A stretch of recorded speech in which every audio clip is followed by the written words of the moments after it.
भारताच्या एका अंधाऱ्या रात्री एका गुप्त प्रयोगशाळेत एक दुष्ट शास्त्रज्ञ एका गुणगुणणाऱ्या यंत्रावर वाकून काम करत होता.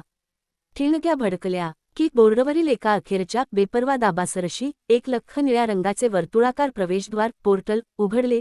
त्याचे एक मुख त्या प्रयोगशाळेत होते, दुसरे एका शहरातील रस्त्याच्या मधोमध आवासून उभे होते, तर तिसरे एका प्रिहिस्टॉरिक फॉरेस्ट म्हणजेच प्रागैतिहासिक करण्यात उघडले होते. तिथे राहतात भयानक डायनासॉर्स. त्या प्रागैतिहासिक काळातील जंगलात उघडलेले पोर्टल एका वेलोसिराप्टर डायनासोरच्या दृष्टीस पडले. वेलोसिराप्टर चालत चालत त्या पोर्टल याजवळ गेला आणि मग त्याच्या आत शिरला. पोर्टलच्या इलेक्ट्रिक शिमरमधून एक पंजा बाहेर आला. मग एक स्केल केलेला थुंकी, वक्र खंजीरसारखे दात आणि पतदिवे, कधीही न पाहिलेले डोळे. वेलोसिराप्टर रस्त्यावर उतरला. 6 फूट स्नायू, सिकल क्लॉज आणि क्रेटेशियस इन्स्टिंक्ट. डायनासोरच्या गर्जना बदलणाऱ्या हॉंकिंगवर गुंजन करणाऱ्या निऑन चिन्हांकडे डोके चुकले.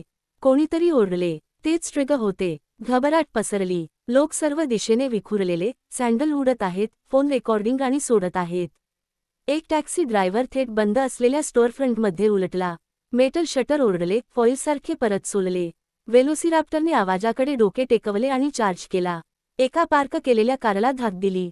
हुड कागदासारखे चुरगळले. रस्त्यावर काचेचा स्फोट झाला. कारच्या अलार्मने आक्रोश केला, ज्यामुळे तो अधिकच संतप्त झाला. तो कमी झाला. 3 रैखिक लाईन्समध्ये दरवाजा उघडला. एका ऑटोरिक्षाने यू टर्न घेण्याचा प्रयत्न केला आणि टिपला. ड्रायव्हरने रॅप्टरच्या शिफ्टीने फ्रेम फ्लॅट फोडली तसा फ्री रोल करत होता. मुख्य रस्ता चेंगराचेंगरी झाला. बसने ब्रेक लावला. प्रवाशांनी दारातून उडी मारली. रॅप्टरनेही उडी मारली. बसच्या छतावर धातू कुरकुरली, आत गुरफटली. ती लांबीने धावली, पंजे फोडत, नंतर फुटपाथवर असलेल्या वटवृक्षात स्वतःला सोडले. प्राचीन झाडाला तडे गेले. फांद्या पुरुषांसारख्या जाड. झाड रस्त्याच्या पलीकडे होऊन वीजवाहिन्या घेऊन. ठिणग्यांचा पाऊस पडला. ट्रान्सफॉर्मर उडाला आणि पोर्टलच्या अपव्यत निळ्या चमक वगळता अर्धा ब्लॉक काळा झाला. पातळ भिंती असलेल्या घरांना संधी मिळाली नाही. कंपाऊंड भिंतींचा स्फोट झाला कारण प्राणी गल्ली, शिकारीची हालचाल कापला गेला. विंडोज समजले नाही. ते त्यांच्यातून गेले. विटांची धूळ, फाटलेले लाकूड आणि ओरडून हवा भरली.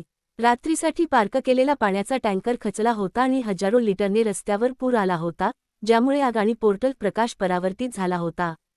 दूरवर सायरन उठले, पण रॅप्टर वेगवान होता. ते उंच मेट्रो ट्रॅकच्या समांतर धावले. रात्री उशिरा सेवा, स्तब्ध चेहऱ्यांनी भरलेल्या खिडक्यांमधून एक लोकल ट्रेन गडगडली. वेलोसिराप्टर त्याच्या खाली धावला, गती ठेवून, नंतर वेगवान. ती ट्रेनच्या बाहेर गेली. स्केल आणि क्रोधाची अस्पष्टता, पंजे रस्त्यावरून ठिणग्या मारत आहेत. ते उलटले. बस स्टॉपच्या आश्रयाला धडकले. बेंच कार्टविलिंग पाठवले. शहर लढले नाही. तो पळून गेला. मग अचानक आला. वेलोसिराप्टर वळला. याने हवेला झोकून दिले. निळ्या प्रकाशाकडे लक्ष वेधले जे अजूनही मध्यभागी स्पंदित होते.